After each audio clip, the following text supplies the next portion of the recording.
rai yangu kwa Watanzania, tubadili mtazamo tunavyoiangalia sekta binafsi. Hatutashughulikia jambo linalohusu ajira kwa vijana wa Kitanzania kama mtazamo wetu utakuwa hasi wa sekta binafsi. Kwa output hizi tunazozipata, kwa matoleo tunayopata ya vijana kutoka vyuo na ngazi mbalimbali wanaokwenda kwenye soko la ajira,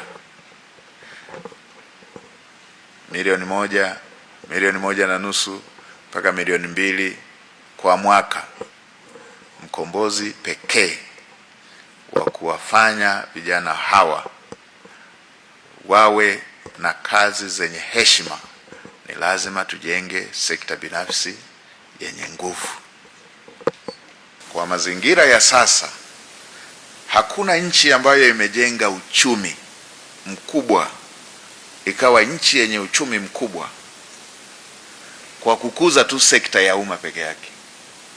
Zote hizo zimekuwa nchi zenye uchumi mkubwa kwa kukuza sekta binafsi. Tena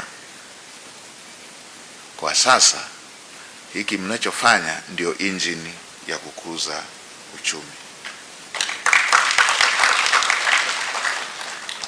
Serikali itatekeleza yale masuala ya kiutawala yakiwemo ya kisera, lakini pia serikali imeendelea kutekeleza maeneo ambayo yanahitaji marekebisho ya masuala ya kiutawala ili kuweza kufanya mazingira yawe rafiki kwa vijana wanaofanya shughuli za aina hii.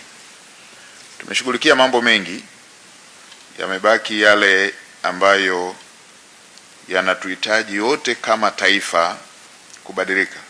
Yale ambayo yanatuhitaji yote kama taifa, sio serikali tu, wote kama taifa, kuhusu mtazamo tunavyoona sekta binafsi. Bado tuna kazi kubwa kuhusu jinsi tunavyoiheshimu sekta binafsi, na hili si la serikali tu, ni la jamii nzima. Sisi kama Watanzania lazima tubadilishe mtazamo tunavyoiona sekta binafsi. Moja, nidhamu ya kutekeleza haya tunayotekeleza kwenye sekta binafsi.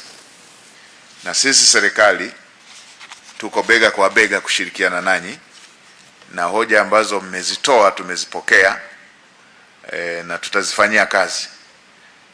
Yale ambayo tulishayabaini tulishayarekebisha. Nakumbuka ya mengine yalikuwa ya taasisi ya kifedha ikitaka kusaidia mtaji kwenye benki ya Kitanzania, ama kwa entrepreneur ambaye anataka kufanya kazi kupitia benki ya Kitanzania. Kulikuwepo na vikwazo tulivirekebisha. Kwa hiyo kama kuna jambo ambalo bado linakwamisha, metolea mfano mojawapo hili hapa, kama yapo na mengine yafikisheni kwenye wizara yetu ya kisekta, yatashughulikiwa, yatafanywa kazi ili kuweza kuondoa mkwamo huo. Mimi nimekuwa serikalini hii awamu ya 3 sasa. Maelekezo ya Mheshimiwa Rais yamekuwa pasiwepo na sheria ambayo inakuwa kikwazo ama kwa serikali kutimiza wajibu wake kwa wananchi, ama wananchi wenyewe kujiletea maendeleo. Kwa hiyo hakuna kikwazo.